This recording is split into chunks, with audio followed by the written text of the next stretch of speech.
একটা সন্তান যখন প্রাপ্তবয়স্ক হয়, সে যখন উপার্জন করে, তার সকল টাকার পয়সা এনে মায়ের কাছে দিতে হবে, বাবার কাছে দিতে হবে, তারা যা খুশি করবে না। শরীয়ত এটা বলে না। শরীয়ত বলে সম্পদ যে উপার্জন করেছে এর ব্যাপারে অধিকার একমাত্র তার।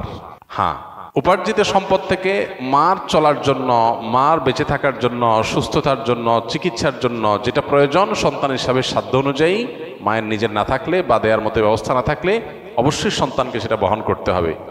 আর স্ত্রীর সর্বাবস্থায় স্বামী হিসাবে স্ত্রীর ভরণ পোষণ এটার ব্যবস্থা করতে হবে। এর বাইরে উদ্বৃত্ত টাকা সেটা ছেলে কি মাকে উপহার হিসাবে অতিরিক্ত দিবে, না স্ত্রীকে দিবে, না কাকে কত দিবে, নাকি আদৌ কাউকে না দিয়ে নিজের অ্যাকাউন্টে রাখবে, এটা একান্ত তার ব্যাপার।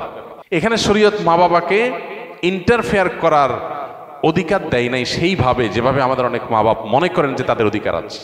ছেলে বিদেশ গেছে, উপার্জন করে টাকা পাঠাবে সব বাপের নামে মায়ের নামে, তারা যা খুশি করবে, তারা সেখান থেকে বৌমাকে যা দেওয়ার দিবে আর যা দেওয়া দেওয়ার না দিবে না।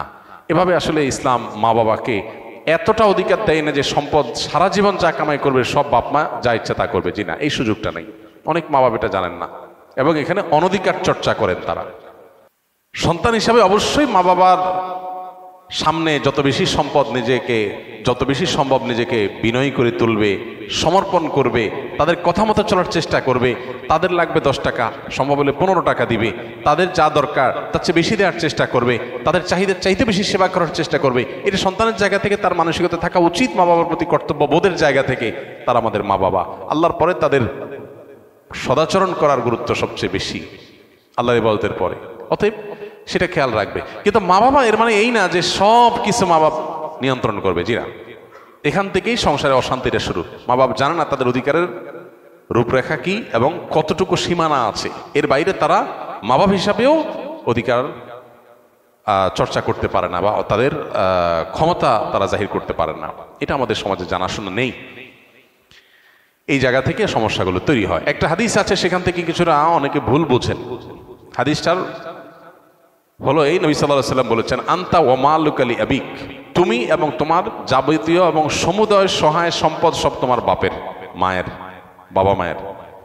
এই হাদিসের মানে অনেকে মনে করেন যে কেউ যা কামাই করবে সারা জীবন যত কিছু করবে সব বাপ মার। জি না, এই হাদিসের ব্যাখ্যা হলো তুমি তোমার উপার্জিত সম্পদ এখানে তোমার বাপ মার, অর্থাৎ তাদের খরচ খরচার জন্য যতটুকু দরকার ততটুকু তোমার এখান থেকে নেওয়ার অধিকার তাদের আছে। এখানে সমুদয় সম্পদ বোঝানো হয় নাই। যদি সমুদয় সম্পদ বোঝানো হতো তাহলে জাকাত তো বাপমার উপরে বর্তাইতো, ছেলের উপরে বর্তাইতো না। কারণ সম্পদ যদি একজনের হয়, জাকাত তো আরেকজনের উপরে বর্তাবে না। এরকম আরো বহু প্রশ্ন তৈরি হবে। তো এই জন্য এই হাদিসটার ব্যাখ্যা আমরা অনেকে ভুল বুঝি এবং এর ফলশ্রুতিতে অনেক মা বাপ একটু বাড়াবাড়ি করেন, সীমা লঙ্ঘন করেন এবং সেক্ষেত্রে স্ত্রীর সাথে ছেলের দূরত্ব তৈরি হয়। তো এগুলো আমাদের ব্যালেন্স করতে হবে। এবং একইভাবে আপনার সম্পদের ব্যাপারে স্ত্রীরও এই মানসিকতা থাকতে হবে যে স্বামী তার উপার্জন করার পর আমার ভরণ পোষণ ঠিকঠাক মতো দিচ্ছেন কিনা। যদি দেন, এরপর বাকি সম্পদ তিনি কি করবেন, তিনি কি তার মাকে দিয়ে দিচ্ছে অতিরিক্তটা, না ভাইকে দিয়ে দিচ্ছে, বোনকে দিয়ে দিচ্ছে, এটা একান্ত তার ব্যাপার। আমার এটা নিয়ে মাথা ঘামানোর দরকার নাই, হেডেক নেওয়ার দরকার নাই। বেশিরভাগ মহিলাই অহেতুক পেরেশানি করে নিজেও কষ্ট পায়, সংসারটাকে অশান্তি করে। আমার পরিচিত এরকম আত্মীয় স্বজনের ভিতরে এরকম মেয়েদের কথা জানি যে স্বামী লক্ষ লক্ষ টাকা ধরা খাচ্ছে, কোথাও কাউকে দিয়ে দিচ্ছে, কোনো ভাবনা নেই। আমার তো এটা দেখার দরকার নাই। আমার দেখা দরকার হলো যে আমার ছেলে মেয়ে এবং আমার ভরণ পোষণের ব্যবস্থা সে করছে কিনা। সেটা যদি সে না করে, আমার অধিকার যদি সে খর্ব করে, সেগুলোও যদি সে মানুষকে দিয়ে দেয়, তাহলে অবশ্যই আমি সেখানে দাবি তুলব, যথাযথ নিয়মে আমি আর্গুমেন্ট করব। কিন্তু আমি আমারটা যথাযথ পাচ্ছি, আর দরকারটা কি? বেশিরভাগ মহিলারা স্বামীকে চায় কবজার ভিতরে আনতে, কন্ট্রোলের ভিতরে আনতে, যে আমার কথা উঠবা, আমার কথা বসবা, আমার কথা এদিক ঘোরাবা, আবার এদিক ঘাড় ফিরাবা। এই যে স্বামীকে গোলাম বানাতে চায়, এটা আরেক সমস্যা। তাহলে একদিক থেকে মা বাপের সমস্যা, আরেক দিক থেকে বইয়ের সমস্যা। এই সমস্যাটা কেন হয়? কারণ তার কতটুকু অধিকার আছে এটা সে জানে না। তার যতটুকু অধিকার আছে তিনি তার চাইতে আরো বেশি খাটাইতে চেষ্টা করেন। এটা হলো একটা ভুলের জায়গা। দাম্পত্য জীবনের সুখ শান্তির জন্য এই জিনিসগুলো অনেক গুরুত্বপূর্ণ। এই জন্য বিয়ের আগে ট্রেনিং হওয়া দরকার। সন্তানকে ছেলে মেয়ে করে বিয়ে করাবেন, সেখানে কি করবেন কি না করবেন, কোথায় অধিকার খাটাতে যাবেন কোথায় খাটাতে যাবেন না, এগুলোর উপর ট্রেনিং হওয়া দরকার। আমার অনেক দিনের স্বপ্ন ইনশাআল্লাহ এরকম একটা ট্রেনিং ডেভেলপ করার, যে বিবাহ ইচ্ছুক ছেলে মেয়েরা এই ট্রেনিং করবে। ডে লং ট্রেনিং হবে, পাওয়ার পয়েন্ট প্রেজেন্টেশন হবে যে তারা দাম্পত্য জীবনকে সুখী করবার জন্য তাদের কোন কোন পলিসি পদ্ধতি অবলম্বন করতে হবে, চ্যালেঞ্জগুলো কিভাবে ওভারকাম করবে, এই সব বিষয়গুলো থাকবে। ইনশাআল্লাহ খুব শীঘ্রই আমরা এটা হয়তো ঘোষণায় যাব এবং এই ট্রেনিংটা শুরু করব।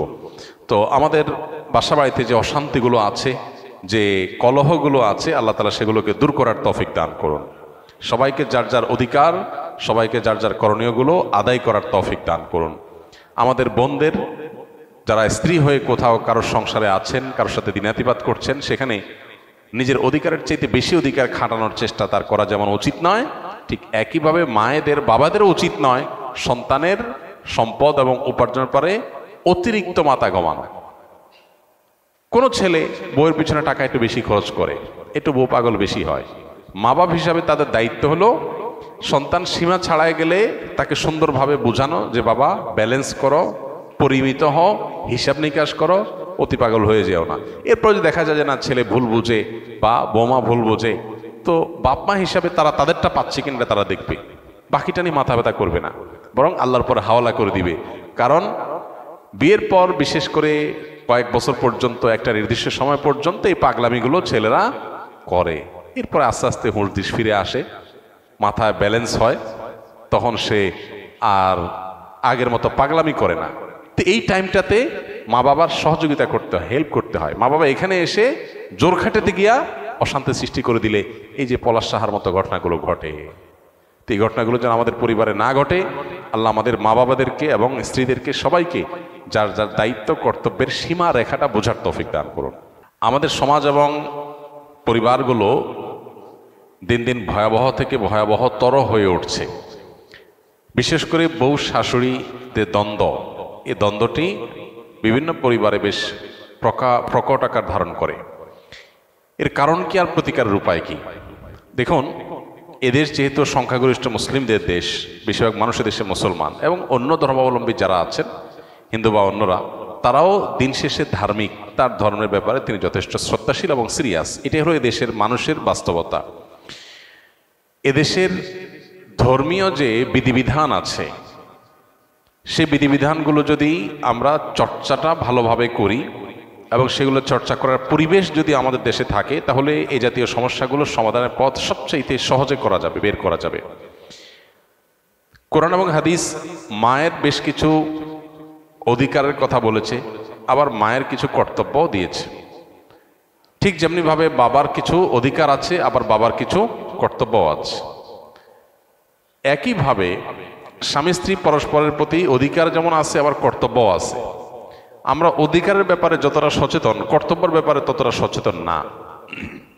আল্লাহ সুবহানাহু ওয়া তাআলা কোরআনে কারীমে বলেছেন, ওয়ালাহুন্না মিসলুল্লাযী আলাইহিন্না, মেয়েদের কিছু অধিকার যেমন আছে নারী হিসাবে, আবার তাদের কিছু কর্তব্যও আছে।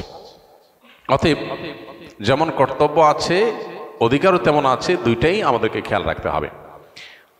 বেশিরভাগ মায়েরা মনে করেন সন্তান হিসাবে দুনিয়াতে এসেছে আমার ছেলে আমার মেয়ে, অতএব তারা মরণ পর্যন্ত আমি যা বলবো সেই কথা মোতাবেকই চলবে। সন্তানদেরও যে কিছু স্বাধীনতার জায়গা আছে, তাদের যে কিছু অধিকারের ব্যাপার আছে, এটা বেশিরভাগ মা বাবারা আমাদের সমাজ বাস্তবতা বোঝার চেষ্টা করেন না। এজন্য যিনি চিঠিটা লিখেছেন তিনি সঠিক লিখেছেন যে বাস্তবে আমাদের দেশে মা বাবার অধিকার সম্পর্কে অনেক বলা হলেও সন্তানদের অধিকার বা সন্তানদের প্রতি মা বাবার কর্তব্যের কথাটা সেভাবে বলা হয় না। আলহামদুলিল্লাহ, এই বিষয়ে আমাদের একটা দীর্ঘ ভিডিও অনলাইনে আমাদের ইউটিউব চ্যানেলে, অন্যান্য সোশ্যাল মিডিয়ার প্ল্যাটফর্মে আমাদের আছে, যেখানে আমরা সন্তানের প্রতি বাবা মার কর্তব্য বা সন্তানের অধিকারগুলো কী কী সেগুলো আলোচনা করেছি এবং এগুলো আলোচনা আরও বাড়াতে হবে। সন্দেহ নেই যে সন্তানের অধিকারের তুলনায় বাবার মার অধিকার বেশি, এই জন্য সে আলোচনাটা বেশি হবে, এটা অস্বাভাবিক নয়। কিন্তু সেটাই শুধু হবে আর সন্তানদের কোনো অধিকারের কথা আলোচনা হবে না, বাবা মারা জুলুম করবেন, সেটা কখনো হতে পারে না। মা হিসাবে বাবা হিসাবে সন্তানের প্রতি জুলুম করলে তার বিচারও আল্লাহ তাআলা করবেন, এটা গুরুত্বপূর্ণ একটা বিষয়।